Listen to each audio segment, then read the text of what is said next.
Eu convido vocês a fazermos um exercício de imaginação.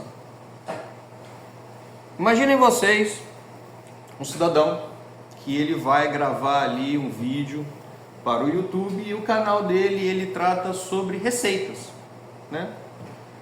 E ele está se preparando ali para fazer uma receita de bolo. Então ele coloca em cima da mesa, né, a forma na qual ele vai se utilizar para fazer o bolo, coloca ali 1 litro de leite, coloca um pacote de farinha, coloca ali o potinho de fermento, os ovos, uma cartelinha de ovos, um pacote de açúcar, liga a câmera, né?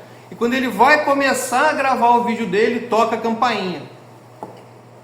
Aí toca a campainha, ele, puxa vida, bem agora que eu ia começar a gravar o meu vídeo, né?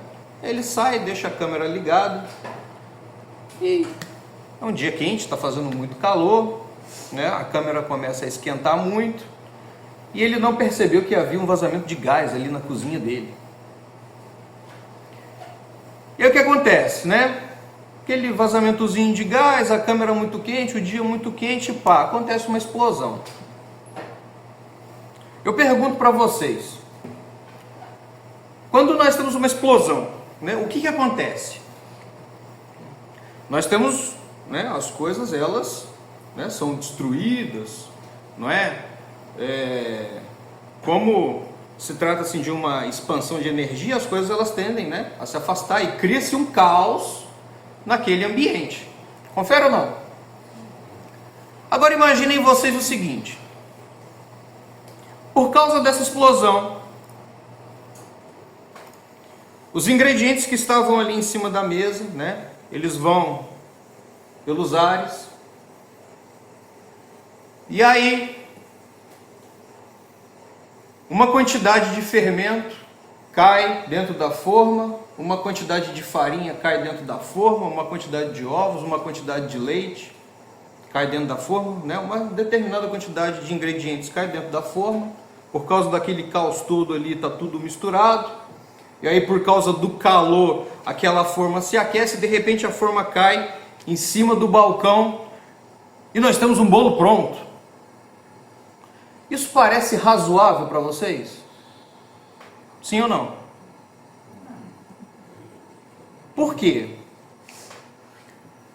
Do caos, nós não temos como tirar a ordem. Mas é isso que os ateus acreditam como sendo possível. De que toda a complexidade do universo foi criada pelo acaso. Agora imaginem vocês, não é? Alguém aqui já assistiu aquele filme Deus Não Está Morto? Existe uma discussão ali entre um aluno e um professor ateu, né?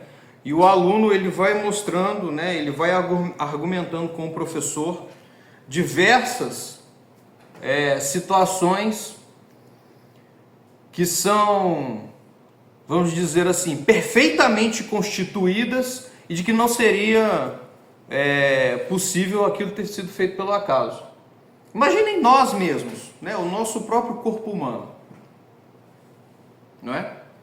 O coração ele tem a sua função, o pulmão ele tem a sua função, o estômago tem a sua função, o fígado tem a sua função, mas o coração não sabe que o pulmão existe, o pulmão não sabe que o estômago existe, o estômago não sabe que o fígado existe. Quem foi que definiu, então, qual seria a função de cada um? Então, como eu falei para vocês, nós não temos como tirar a ordem do caos. É necessário que haja uma inteligência por trás disso.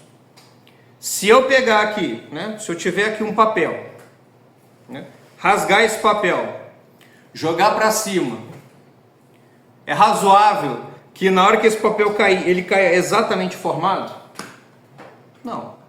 É necessário que uma inteligência, né, tome a iniciativa de recolher aqueles pedaços e juntar novamente. Né? Muito bem. Então, onde que eu quero chegar com isso? Que existe uma inteligência suprema que criou todas as coisas que existem. E quando nós rezamos o credo, que nós rezamos todos os domingos na missa, nós dizemos: creio em Deus Pai Todo-Poderoso, Criador do céu e da terra. E no credo niceno-constantinopolitano, que é rezado normalmente em algumas missas específicas, né? Esse credo ele é um pouco mais extenso. Creio em um só Deus, Pai Todo-Poderoso, Criador do céu e da terra, de todas as coisas visíveis e invisíveis. Isso é o início do nosso credo. E assim como o nosso credo ele se inicia, né, com a nossa profissão de fé, tratando do Deus Criador, as Sagradas Escrituras também começam com a criação. Né? No princípio, Deus criou o céu e a terra, né? E aí, a partir dali, desde o primeiro versículo do primeiro capítulo do Gênesis, vai se desenrolando a narração da criação. A criação de Deus, nós podemos dizer que ela nos foi revelada pelas Sagradas Escrituras, portanto, trata-se de um mistério de fé. Agora veja, quando Deus criou todas as coisas, Ele estabeleceu uma ordem. Então, se nós olharmos para a natureza, tudo é perfeitamente ordenado. As coisas, elas têm uma ordem, uma inteligência para funcionar. Quando nós pegamos uma planta, nós sabemos, né, que essa planta ela tem a capacidade de se alimentar, crescer e se reproduzir, que ela faz fotossíntese. Isso não é uma planta ao acaso que faz isso e as outras plantas cada uma faz do jeito que acha que deve e pronto, acabou. Não. Pelo menos a maioria esmagadora das plantas, elas seguem o mesmo padrão, certo? E São Tomás de Aquino vai nos dizer que a ordem criada por Deus, né, foi criada segundo a mente do Criador, do Logos divino. O que é Logos? Logos é uma palavra em grego que tem uma vasta gama de significados, mas no contexto aqui, principalmente das Sagradas Escrituras, nós podemos entender como sendo razão ou palavra. Tanto que o Evangelho de São João, ele começa: no princípio era o Logos, era o Verbo, certo? A essa ordem criada por Deus, nós chamamos de lei divina ou lei eterna. Ou seja, essa lei eterna é o Logos divino, é a razão divina aplicada no mundo material. Aliás, não só no mundo material, né? Como nós vamos ver mais à frente, Deus também criou o mundo espiritual. O filósofo Aristóteles, ele diz que o que nos diferencia dos demais animais é justamente o Logos, né? A razão, a inteligência. E lembrando que Deus criou o homem à sua imagem e semelhança. Então, como nós somos criados à imagem e semelhança de Deus, né, o que nos faz semelhante a Deus é justamente o Logos, a razão. A nossa razão, a nossa alma, ela tem a capacidade, ela tem a possibilidade de participar do Logos divino. Como? Através da criação. A isso nós chamamos de lei natural. O que é a lei natural? É a nossa capacidade de observar a criação e de nós entendermos como que as coisas funcionam. Né?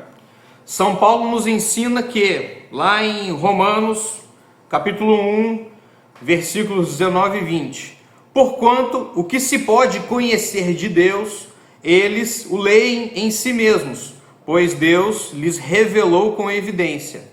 Desde a criação do mundo, as perfeições invisíveis de Deus, o seu sempiterno poder e divindade, se tornam visíveis à inteligência por suas obras, de modo que não se podem excusar. O que São Paulo está dizendo aqui? Justamente isso que eu acabei de falar para vocês, que por meio da nossa inteligência, nós temos condições de observar a criação, de entender a criação e ainda, né, de deduzir que alguém criou tudo.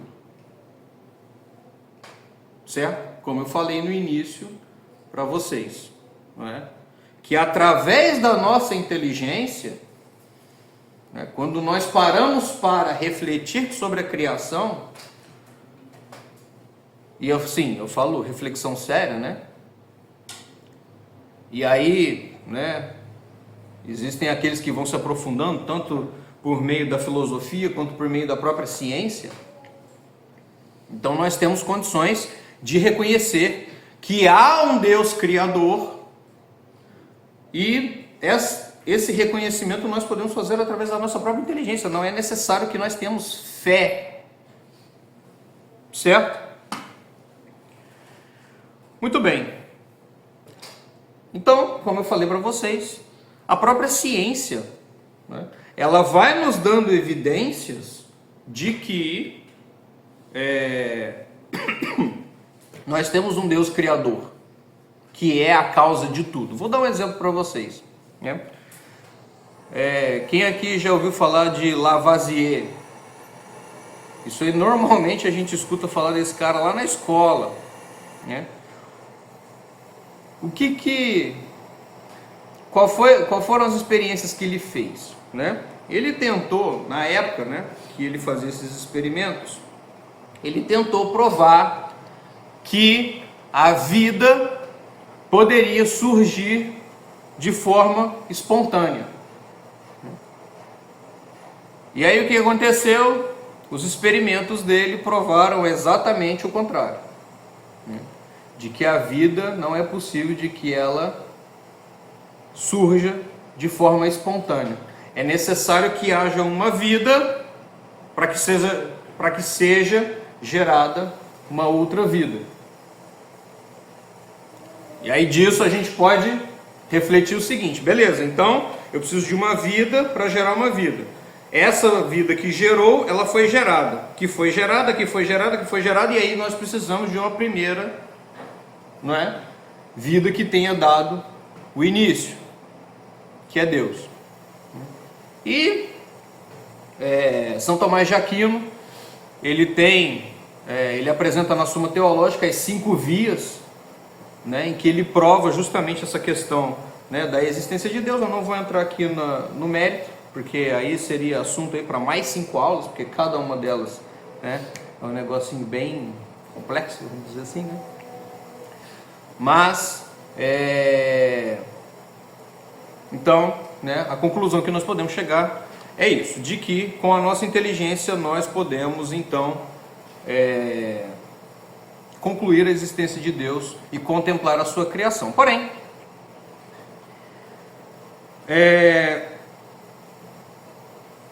nós estamos tratando aqui de criação, mas o entendimento sobre criação nós podemos considerar como sendo uma revelação. Por quê? Pensem o seguinte: quando nós vamos produzir alguma coisa, né, vamos supor que eu teria aqui um copo de vidro. Como é que se produz o vidro? O vidro, eu preciso de areia, eu preciso de calcário, mais alguns ingredientes. Eu coloco aquilo ali num forno em determinada temperatura e eu produzo o vidro. Ou seja, eu necessito de uma matéria-prima para produzir alguma coisa. Certo? Muito bem, isso não é criar. A criação, ela pressupõe de que eu estou, né, produzindo alguma coisa do nada.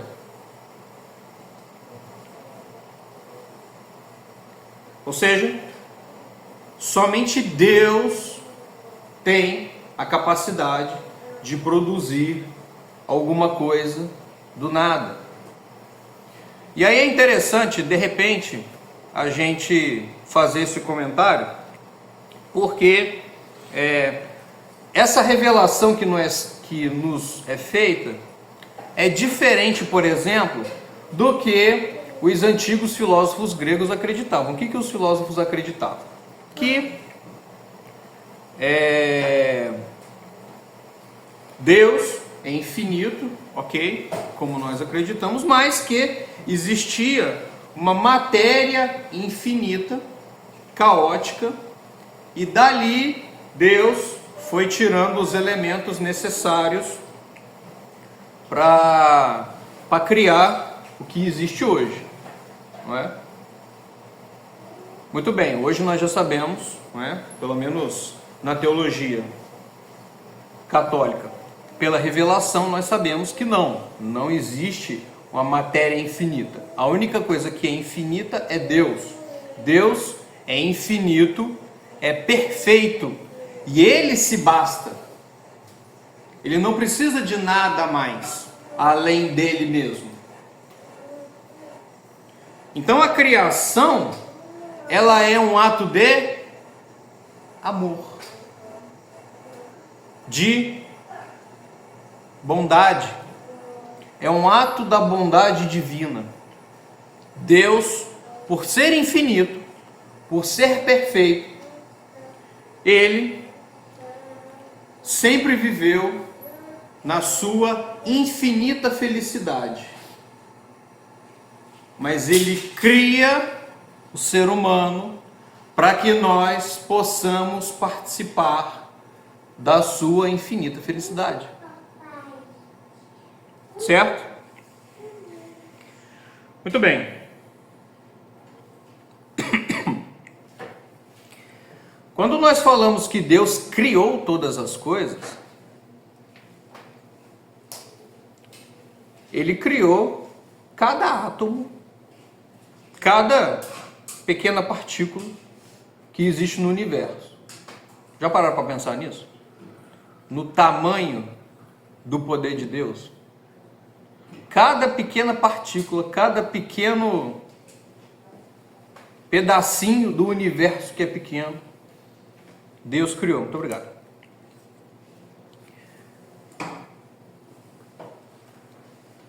E para que essas coisas existam, elas precisam ser sustentadas pelo próprio Deus no ser. O que isso quer dizer? Imaginem vocês uma lâmpada. A lâmpada, ela precisa de energia elétrica para ela permanecer acesa. Confere ou não? Muito bem.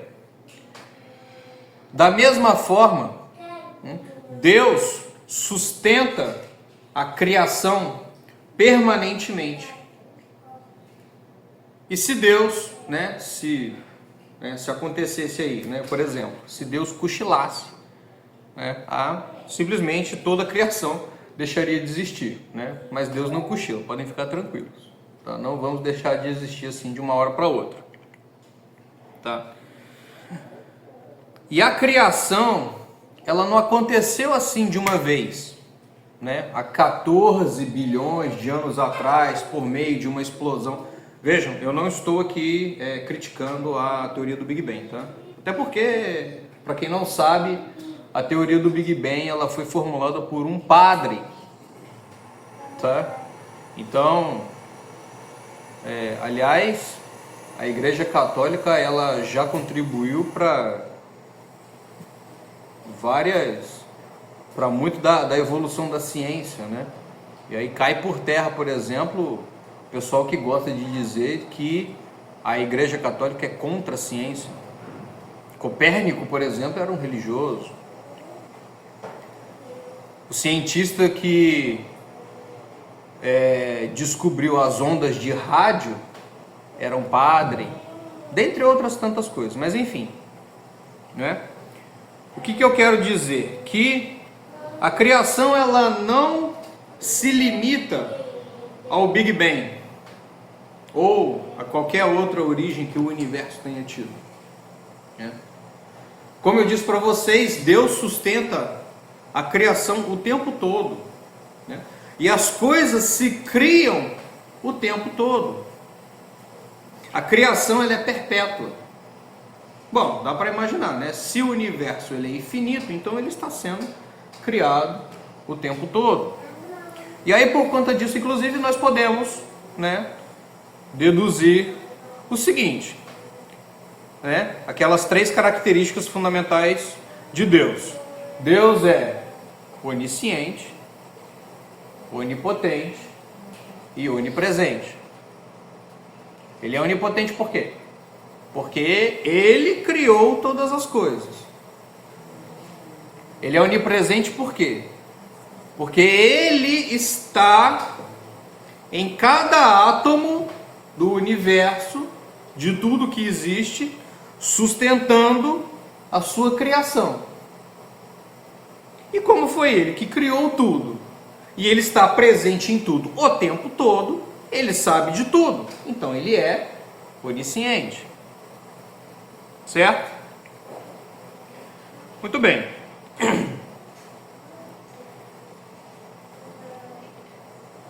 Existe uma outra teoria de um cidadão chamado Lavoisier.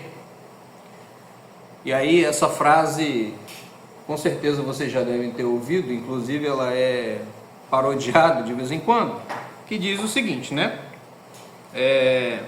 Na natureza, nada se cria, nada se perde, tudo se transforma.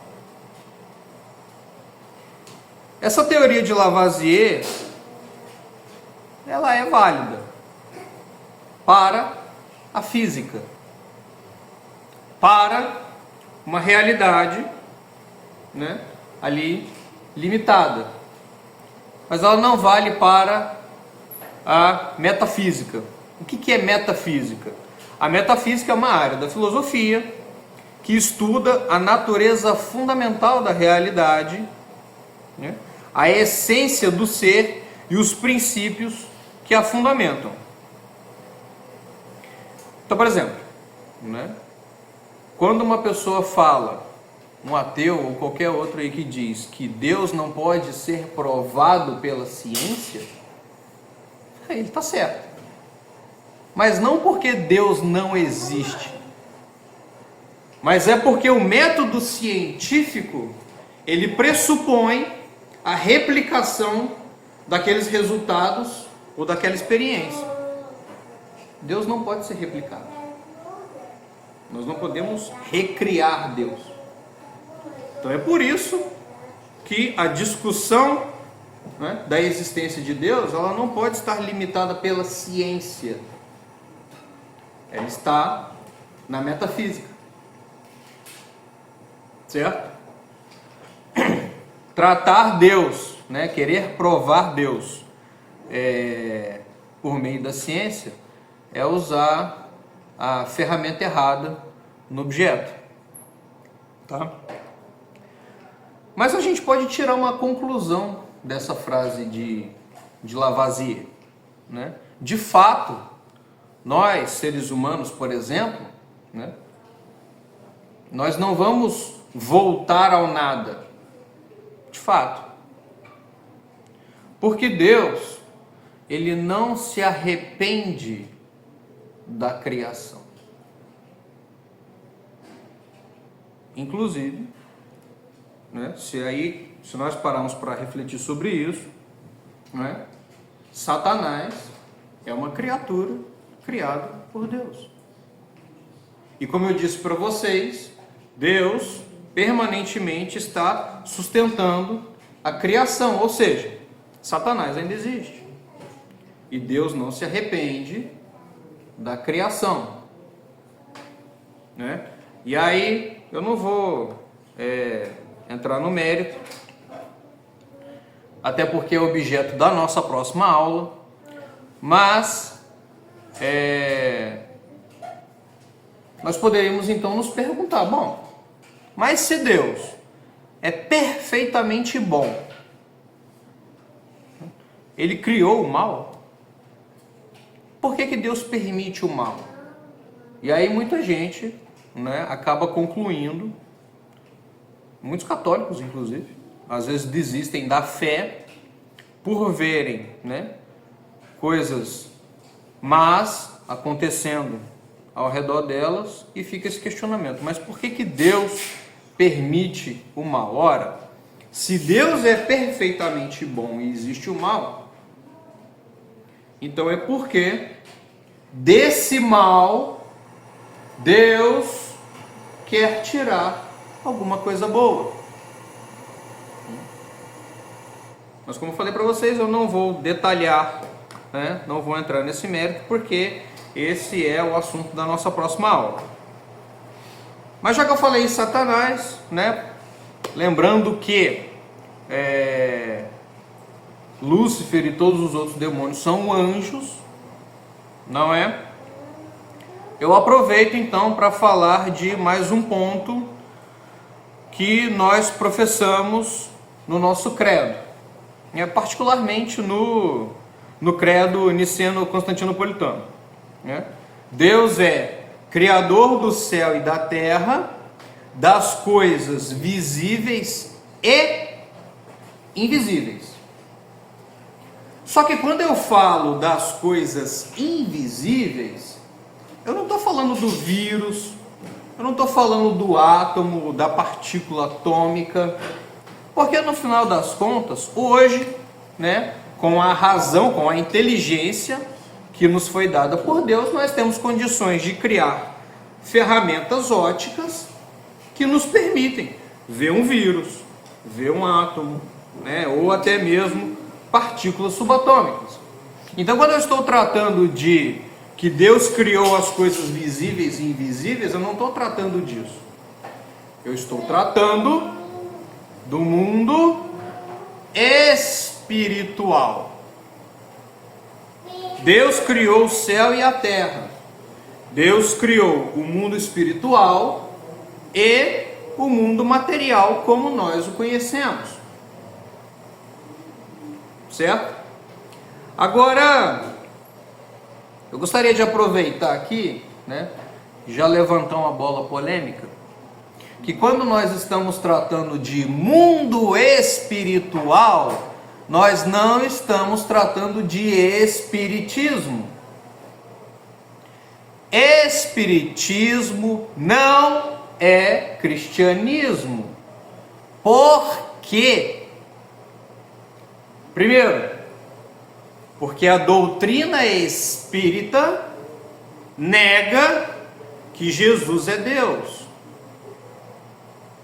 E segundo, a doutrina da reencarnação nega a redenção dos nossos pecados na cruz, que inclusive é o que nós vamos celebrar daqui 15 dias, a Páscoa, que é o ponto central da fé católica. Certo? Muito bem, então, feita essa observação, eu pergunto para vocês: existe em nós seres humanos, algo que nós podemos identificar como sendo do mundo espiritual? Vamos primeiro fazer uma análise do mundo material, desse mundo material que nós conhecemos. O mundo material, ele é composto de animais, vegetais e minerais. Os minerais, eles simplesmente existem, né? Eles existem e têm forma. Os vegetais têm vida. Os vegetais, eles são capazes de se nutrir, de crescer, de se reproduzirem. E os animais? Bom, os animais, além disso, eles têm capacidades sensitivas, né? Eles sentem o mundo ao redor, eles sentem dor, né? Os animais, né, têm os sentidos: visão, audição, olfato, audição, paladar. Então, nós temos algo em comum com os minerais? Nós temos, nós existimos, nós temos forma, ok. Nós temos alguma coisa em comum com os vegetais? Temos. Nós podemos crescer, né? Nós nos alimentamos, nós conseguimos nos reproduzir.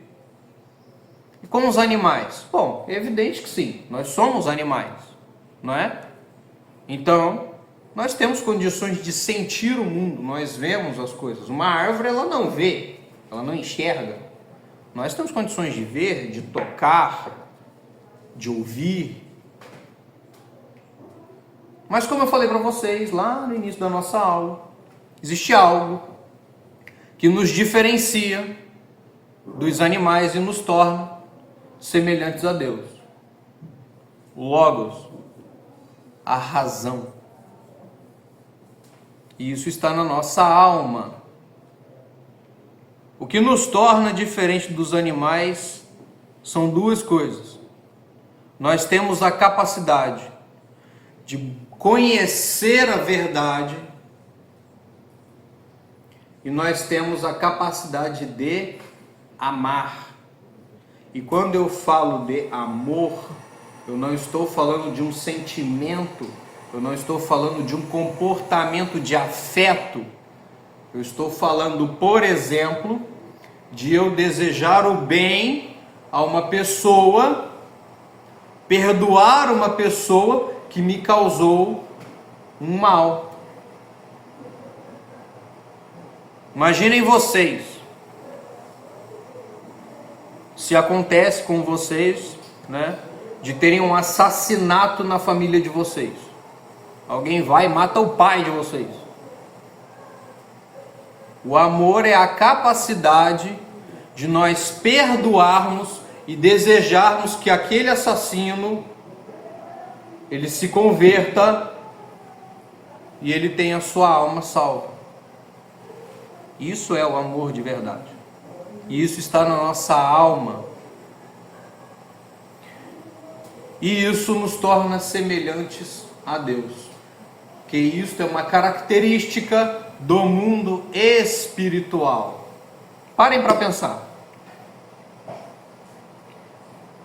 Toda a nossa inteligência, o nosso conhecimento, a nossa capacidade de conhecermos valores universais como a justiça, a beleza, a verdade, isso não está no mundo material.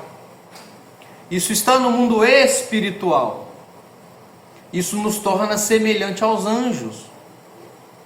O que nos difere dos anjos? Os anjos são seres puramente espirituais. Inclusive, né, já adiantando aí um pedacinho da nossa próxima aula, É justamente por causa disso que parte dos anjos se revoltam contra Deus.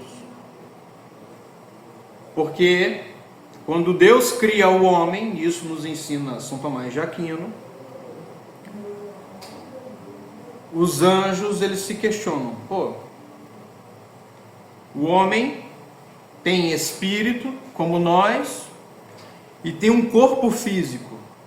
E com esse corpo físico nós temos condições de nos relacionarmos, né?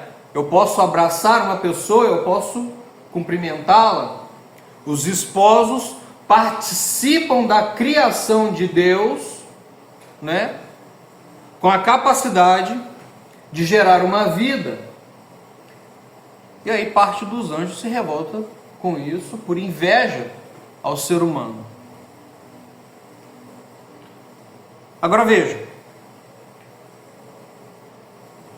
de tudo isso que eu falei para vocês, qual é a conclusão mais importante, a conclusão mais sublime que nós podemos chegar? Que o ser humano é a obra-prima da criação. Eu falei para vocês que nós temos, né, coisas em comum com o mundo material. Nós temos em comum coisas do mundo espiritual. Então, no final das contas, nós, enquanto seres humanos, somos um resumo da criação divina. Deus criou o céu e a terra. Nós temos em nós um pedacinho de céu e um pedacinho de terra. Tá? Com isso, meus queridos, eu concluo a aula de hoje. Agradeço enormemente pela atenção de vocês. Beijo no coração de todos, Deus os abençoe e até a nossa próxima aula.